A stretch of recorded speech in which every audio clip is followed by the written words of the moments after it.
न केवल कांग्रेस पार्टी बल्कि पूरा विपक्ष मोदी सरकार के साथ खड़ा है। पाकिस्तान के खिलाफ कोई कड़ी कार्रवाई करी जानी चाहिए, क्योंकि जिस तरह का मीडिया है वातावरण ही बदल देती कि खतरा मुसलमानों से है। अब मीडिया ने इस तरह से, मीडिया में आप देखेंगे, टेलीविजन तो मैं कहूंगा कि ऐसा लगता है कि वही चुनाव वही पाकिस्तान से लड़ रहे हैं, आर्मी की जरूरत ही नहीं है, सरकार की जरूरत ही नहीं है। तो इन सारी घटनाओं से सबसे ज्यादा मजदूर और गरीब प्रभावित होता है। कितना गुमराह होती है जनता, कोई उसके समझ में नहीं आता कि क्या हो रहा है। उसी तरीके से जाति जनगणना की भी बात है। माना कि हमारा डिपार्टमेंट असंगठित कामगार और कर्मचारी कांग्रेस का है, लेकिन जब पार्टी का कोई, समूचे पार्टी का जब एक मुद्दा हो तो हर डिपार्टमेंट का एक मुद्दा हो जाता है। तो जो लोग जहां पर हैं, जो हमारे जिला अध्यक्ष हैं, ब्लॉक हैं, उनको अपने यहाँ सम्मेलन करने पड़ेंगे, सभाएं करनी पड़ेंगी,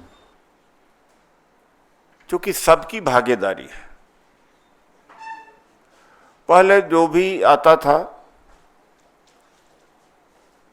अकेले 10-5 हजार लोगों को भी जो लेके आता था,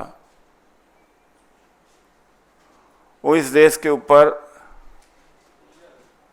विजय प्राप्त करता था, हुकूमत उसके हाथ में रहती थी। तो दोष उनको क्या मानूं, दोष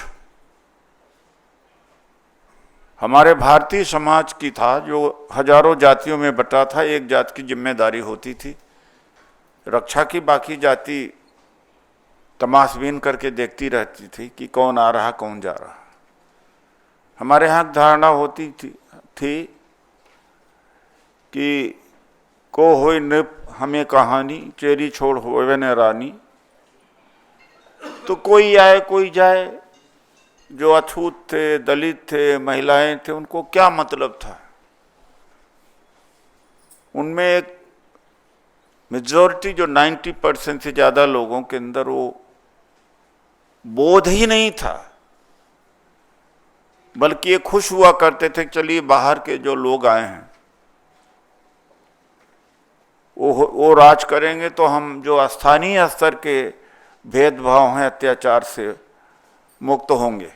खुश भी होते थे। और एक बात और है, इस समय पहलगाम में जो घटना हुई है,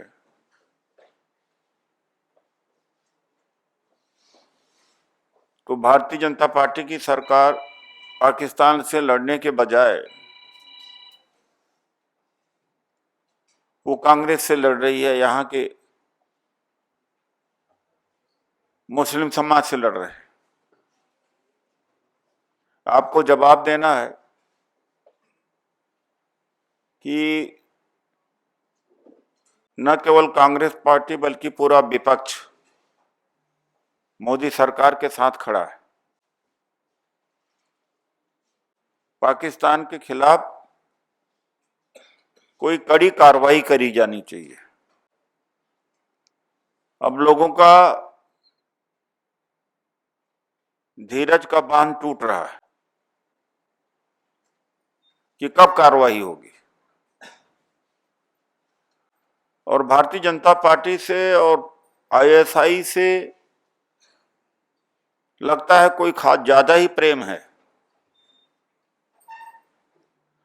जब वाजपेयी इस देश के प्रधानमंत्री थे तो संसद के ऊपर हमला हुआ,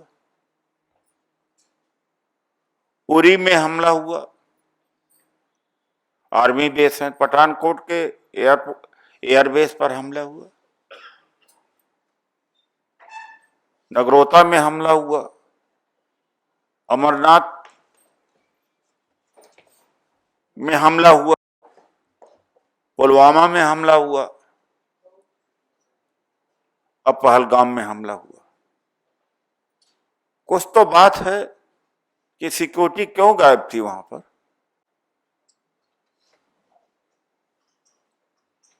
न बीएसएफ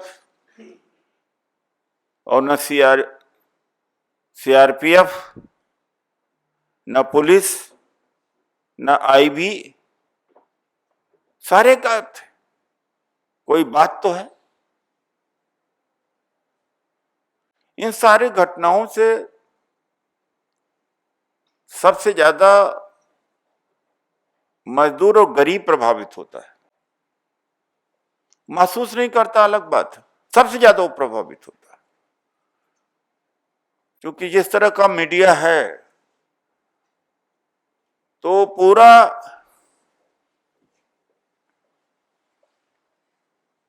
वातावरण ही बदल देती है कि खतरा मुसलमानों से है। कभी कुछ समय के लिए तो जो महंगाई की बात है, बेरोजगारी की बात है, या ये इलाज का अभाव है, वो सब भूल जाता आदमी। आम आदमी ज्यादा जल्दी भूल जाता है। अब मीडिया ने इस तरह से, मीडिया में आप देखेंगे, टेलीविजन तो मैं कहूंगा कि क्या देखना चाहिए, मैं उसके बारे में कमेंट क्या करूं, कि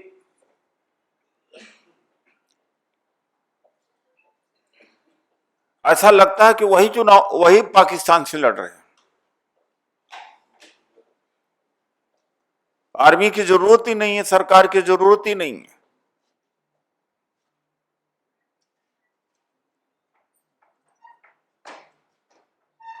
तो एक तरफ कहते हैं कि पाकिस्तान थर्राया, पाकिस्तान की आर्मी में आम इस्तीफा होने जा रहा है, पाकिस्तान प्यासा, और दूसरी तरफ पाकिस्तान से भी धमकी अभी आ रही बॉर्डर पर। वही मीडिया है यह कहते हुए देखी जाएगी कि सीमा पर गोलाबारी अभी चालू है। वहां का मंत्री का बयान आता है कि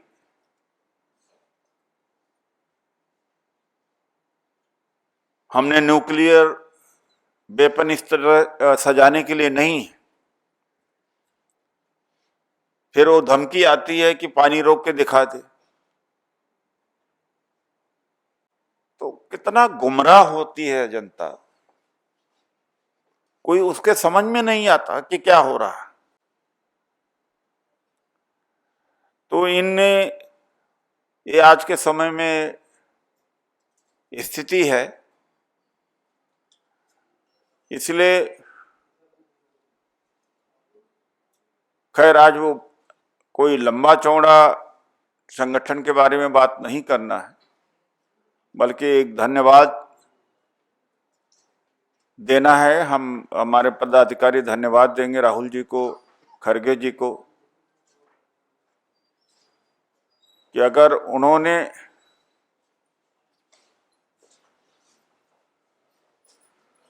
मजबूती से न खड़े रहते तो ये सरकार कभी भी नहीं करा सकती थी। आइए राजकुमार जी, समय का ध्यान रखा करो भाई आप लोग। कुछ समय पहले किस तरह से राहुल जी का मजाक उड़ाया जाता था,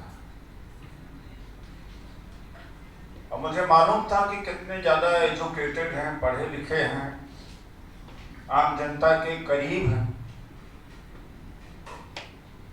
हजारों हजार करोड़ रुपया आरएसएस और बीजेपी ने खर्च किए, पप्पू बनाने का कोशिश किया,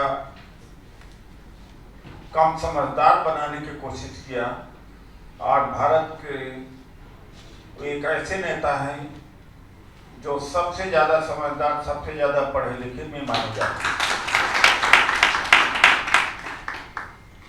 दुष्प्रचार में कितना दम है देख सकते हैं। 11 साल तक, इसके पहले भी कितनी मुसीबतें सही है, जो जिस स्तर का आदमी होता है वही महसूस करता है।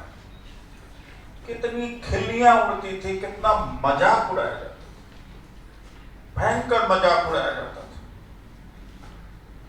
लेकिन वो नेता कभी निराश नहीं हुआ। हंस करके जवाब देते रहे।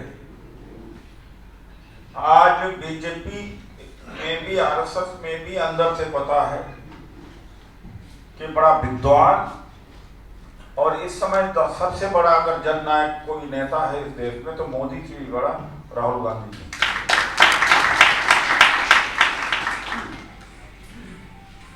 एक बात मैं और कहना चाहता हूं समापन के पहले, अब दूर नहीं है जबकि सत्ता हमारी फिर से आएगी पूरे देश में, और हवा का रुख बदल गया है। लेकिन हवा का रुख बदलने से ही काम नहीं होता, अगर उसमें आप न बदलें।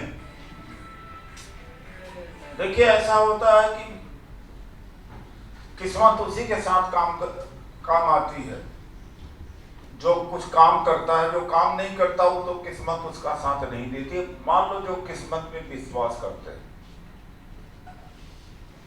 तो जो टीम बनाना चाहते हैं, जो वर्कर्स खड़ा करना चाहते हैं या कर रहे हैं, प्रयास कर रहे हैं, सीख रहे हैं, सीखना बहुत जरूरी है, लोगों को जोड़ना बहुत जरूरी है। मैंने कईयों को कल कहा, अरे लोगों को नहीं ले आ सके तो एक असफलता तो थी, कम से कम समय पर आ गए हो। ऐसे लोग तरक्की नहीं कर सकते। नेशनल दस्तक की आपसे गुजारिश है कि अगर इसको बचाना चाहते हैं तो नेशनल दस्तक को सब्सक्राइब करने के लिए रेड कलर के सब्सक्राइब बटन को दबाएं, फिर बेल आइकन की घंटी दबाएं। नेशनल दस्तक को बचाने के लिए बहुत जरूरी है कि हर खबर को शेयर करें, लाइक करें, कमेंट जरूर करें।